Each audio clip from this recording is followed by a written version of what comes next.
السلام علیکم ورحمۃ اللہ وبرکاتہ۔ جانور ذبح کرتے وقت اگر یہ غلطیاں پائی گئیں تو جانور حلال ہی نہیں ہوگا بلکہ حرام رہ جائے گا۔ وہ غلطیاں کیا ہیں، ان کو اچھے سے ذہن نشین کر لیں تاکہ آپ وہ غلطیاں نہ کریں۔ دیکھیے، جب آپ جانور کو ذبح کرنے کا ارادہ کریں تو اس کو بائیں کروٹ پر قبلہ رخ لٹائیں، اس طرح کہ اس کے پیر بھی قبلے کی طرف ہوں گے۔ لٹانے کے بعد جلد ذبح کرنے کی فکر کریں۔ جو صاحب بھی جانور کو ذبح کریں وہ بسم اللہ اللہ اکبر صاف طور پہ پڑھیں۔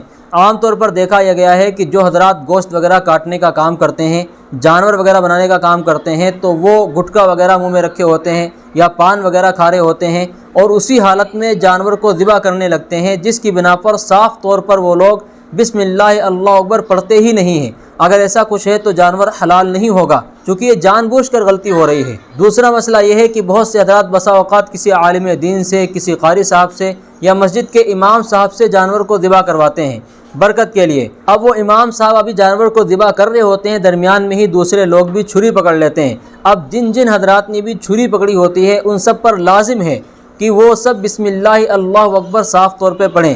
اگر ان میں سے کوئی ایک بھی جان بوجھ کر بسم اللہ اللہ اکبر چھوڑ دیتا ہے تو جانور حرام ہو جائے گا، البتہ اگر بھولے سے چھوٹ گیا تو الگ بات ہے، جانور حلال رہے گا۔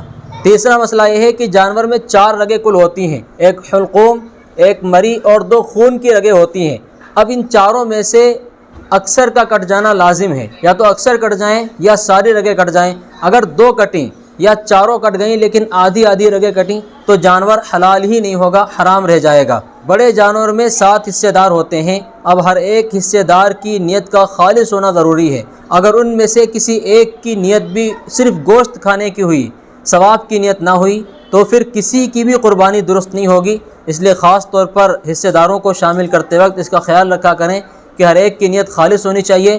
بڑے جانور میں حصہ لیتے وقت جو ہے عقیقے کا بھی حصہ لے سکتے ہیں، ولیمے کا بھی حصہ لے سکتے ہیں، چونکہ یہ دونوں عقیقہ اور ولیمہ یہ سنت ہیں، اور ثواب کی نیت سے حصہ لینا جائز ہے، بالکل درست ہے، کوئی حرج کی بات نہیں ہے۔ اللہ تبارک و تعالی ہم سب کو سنت کے مطابق ہی قربانی کرنے کی توفیق عطا فرمائے۔ السلام علیکم ورحمۃ اللہ وبرکاتہ۔